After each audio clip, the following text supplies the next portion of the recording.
নমস্কার বন্ধুরা, সবাই কেমন আছেন? আশা করি ভালো আছেন। আমিও ভালো আছি। আমি নীলিমার ভালোবাসার রান্নাঘর থেকে সবাইকে স্বাগত জানাচ্ছি। আমি আমার রান্নাঘরে ফের একটা নতুন রেসিপি নিয়ে চলে এসেছি।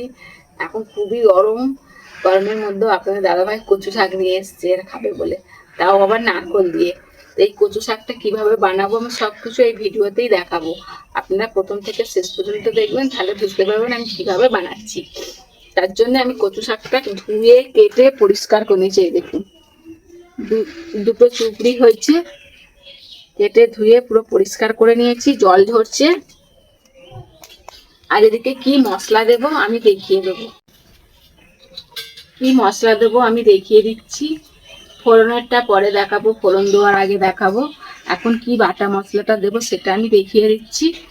কয়েকটা নিয়েছি শুকনো লঙ্কা, এই দেখুন 6 পিস শুকনো লঙ্কা নিয়েছি। এটা আমাদের চাষেরই শুকনো লঙ্কা। আর এই এক টুকরো আদা নিয়েছি, আদা দেব। আর এদিকে নিয়েছি তেজপাতা, গোটা জিরে, সাদা জিরে এটা। এদিকে মৌরি, এই কটা আমি বেটে দেব। তেজপাতাটাও বাটবো। তেজপাতা, মৌরি, জিরে এগুলো বেটে দিলে টেস্টটা আলাদা হয়। এগুলো তো গুঁড়ো পাওয়া যায়, কিন্তু গুঁড়ো আমার কাছে আছে। গুঁড়ো আমি ব্যবহার করি না কচু শাকে। কচু শাকে আমি এগুলো সব বেটে দেবো, গোটা জিনিস। আর এদিকে কচু দিয়ে নারকোল দিয়ে খাবে বলে আপনার দাদাভাই সকালেই নারকোলটা কেটে পরিষ্কার করে দিয়ে গেছে। নারকোলটা আমি কুড়ে নেব। আগে আমি নারকোলটা কুড়ে নিচ্ছি, আর তারপরে আমি এই মশলাটা বেটে আমি দেখাচ্ছি, ঠিক আছে? উনুন জেলে দিয়েছি, কড়াটাও বসিয়ে দিয়েছি কচু সিদ্ধ করার জন্যে। অল্প পরিমাণ জল দেব, স্বাদের জিনিস লবণ দেব।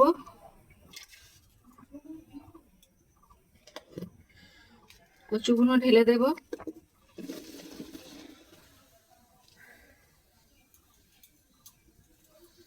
এই কচুগুলো ঢেলে দেব।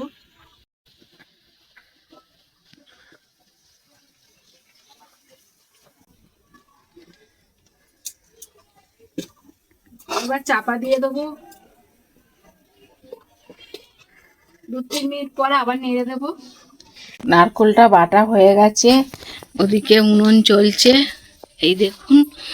আর একটু কচুটা নেড়ে চেড়ে দেবো।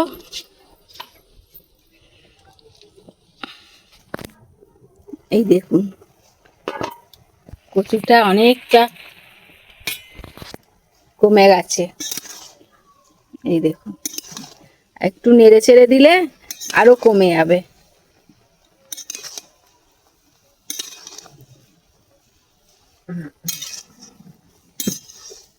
আর আমি আজ কচু শাকটা পুরো নিরামিষই বানাবো।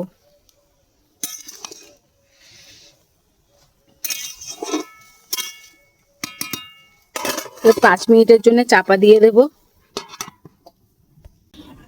আমি আর কচুটা নেড়ে ঘেটে দিইনি, এখন খুলে দেখবো। 10 মিনিট হয়ে গেছে, এই দেখুন কত জল বেরিয়ে গেছে।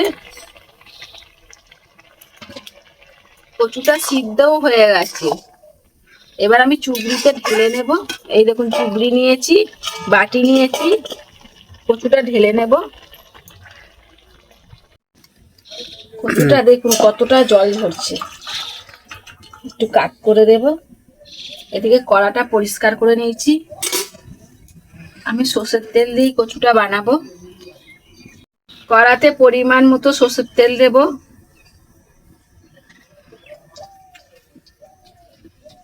এবার ফোড়নে কি দেব দেখিয়ে দিচ্ছি। এই দেখুন, তেজপাতা নিয়েছি দুখানা, একটা একদম ছোট, একটা খুব বড়। এদিকে দুটো শুকনো লঙ্কা নিয়েছি, আর এদিকে নিয়েছি 4 চামচে 2 চামচ 5 ফোড়ন। এই দেখুন, তেলটা গরম হলে তারপর দেব। তেলটা গরম হয়ে গেছে, তেজপাতা, সব শুকনো লঙ্কার 5 ফোড়ন একসাথে দিয়ে দেবো। এবার দিয়ে দেবো স্বাদ মতো লবণ।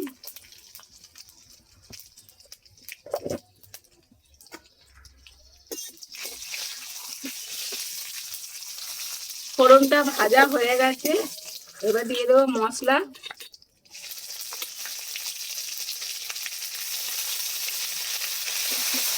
মশলাটা ভালো করে কষিয়ে নেব।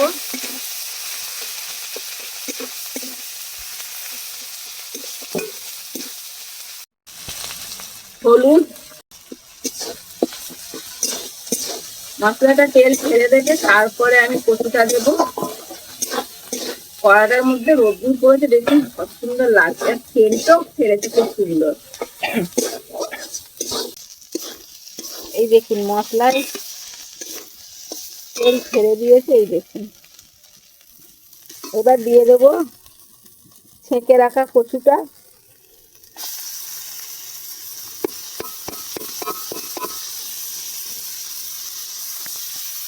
এবার ভালো করে নেড়ে চেড়ে কচু শাকটা রান্না করে নেব।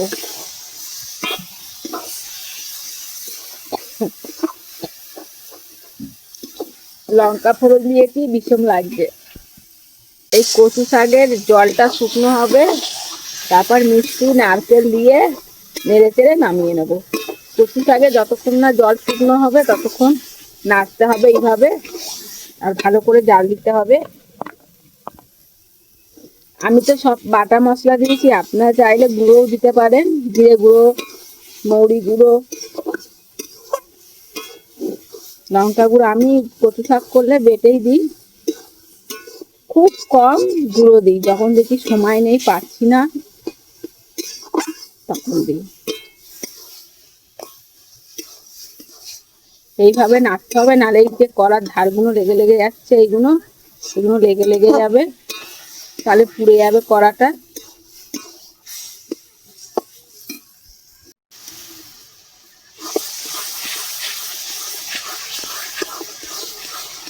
এইভাবে নাড়তে হবে, নাহলে কড়াতে লেগে যাবে, তাই অনেকটা লেগে যাচ্ছে, দেখুন একটু হলেই লেগে যাবে কড়াতে।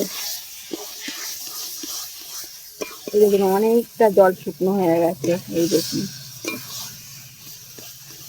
এবার দিয়ে দেব আমি নারকেল।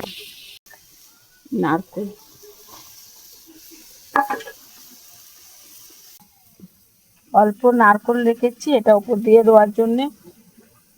এই দেখুন অল্প চিনিটাও দিয়ে দেবো।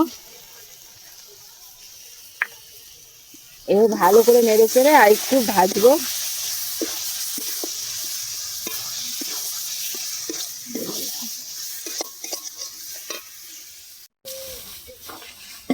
এই দেখুন জল শুকনো হয়ে গেছে, কচুটাও ভাজা হয়ে গেছে। থালা নিয়েছি, এবার থালাতে আমি ঢেলে নেব। দেখুন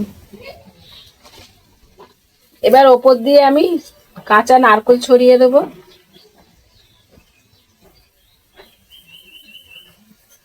কাঁচা নারকেলটা ছড়ালে দেখতে ভালো লাগে আর খেতেও ভালো লাগে। কচু শাক রেডি হয়ে গেছে, এই দেখুন খুবই গরম। তা আপনারা সাবস্ক্রাইবার করতে ভুলবেন না, লাইক করতে ভুলবেন না, শেয়ার করতে ভুলবেন না। আমি আবার নতুন রেসিপি নিয়ে আবার চলে আসবো, আপনারা দেখতে থাকুন। টাটা, সবাই ভালো থাকবেন, সুস্থ থাকবেন, গরমে জলটা বেশি করে খাবেন।